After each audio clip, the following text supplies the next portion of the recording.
അടിവാരത്ത് washing മെഷീൻ്റെ ഉള്ളിൽ ഒരു പാമ്പുണ്ടായിരുന്നു കൂടെ നിൽക്കുന്നത്. ഏതായാലും പോയി നോക്കട്ടെ. വണ്ടി എത്തിയിട്ടുണ്ട്. കൂട്ടുകാരെ നമ്മളിപ്പോൾ അടിവാരത്ത് എത്തിക്കണേ. അടിവാരം നിങ്ങളെ പേരെന്താ?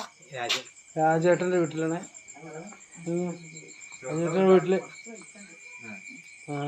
വാഷിംഗ് മെഷീൻ്റെ ഉള്ളിൽ സാധനം ഉണ്ടെന്നുണ്ട്. ഇതിനുള്ളിൽ കടക്കാൻ പൈപ്പ് വേറെ ഉണ്ടോ? ഉണ്ട്. ഈ സൈഡിൽ ഫുള്ള് വേറെ പൈപ്പ് ഉണ്ട്. അപ്പോൾ വാഷിംഗ് മെഷീൻ്റെ ഉള്ളില് ചേച്ചിയാണ് ചേച്ചിയുണ്ട്. ചേച്ചിയാണ് കണ്ടു. എന്ന് കണ്ടതാ?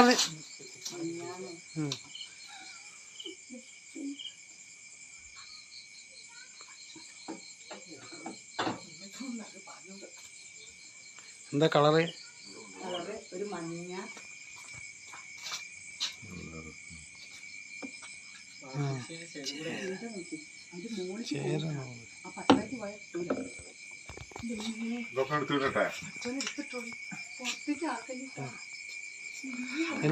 ഉള്ളിലുണ്ട്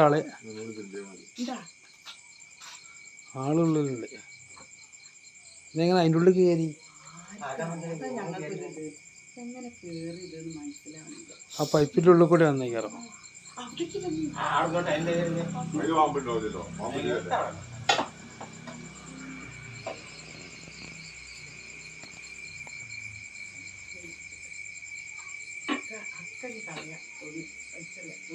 അപ്പൊ തുറന്നു വെച്ചിട്ടൊന്നും പോയിട്ടില്ല?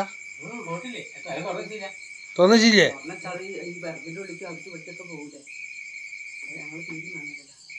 അപ്പൊ മിഞ്ഞാന്ന് ഇട്ടച്ചതാ അതില്?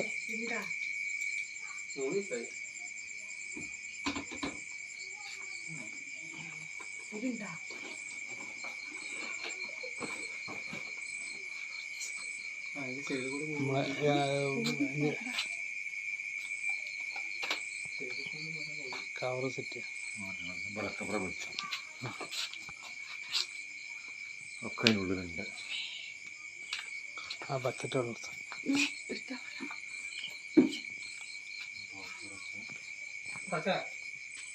നമ്മൾ ടോർച്ച് വിളിച്ച്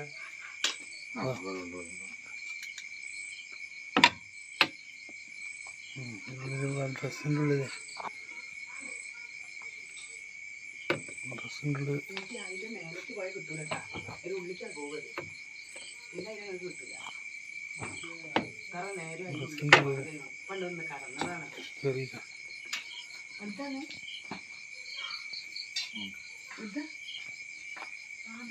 കണ്ടില്ലേ?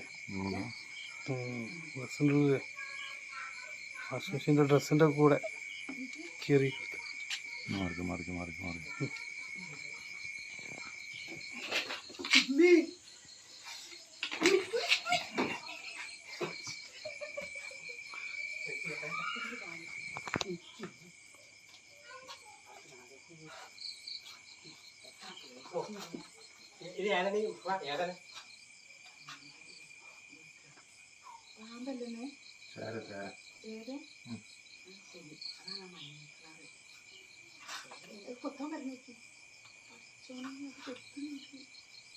ഒറ്റയ്ക്കൊന്ന് കൂട്ടി കയറാനുള്ള ഉപ്പ് വേണമെങ്കിൽ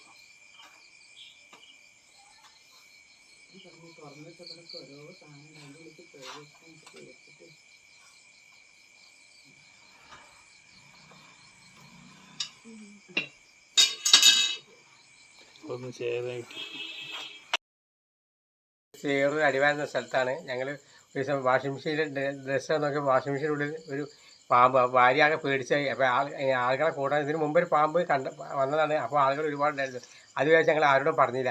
പിന്നെയാണ് ഞങ്ങൾ 2 ദിവസം ആ പാമ്പ് പോയിക്കോട്ടെ ഞങ്ങൾ അവിടെ അങ്ങനെ നിന്നു. പക്ഷേ പോയിട്ട് അപ്പോൾ പിന്നെ പാമ്പ് പിടിക്കുന്ന ആളെ വിളിച്ച് അവർ ഇത് കൊണ്ടുപോവുകയും ചെയ്തു.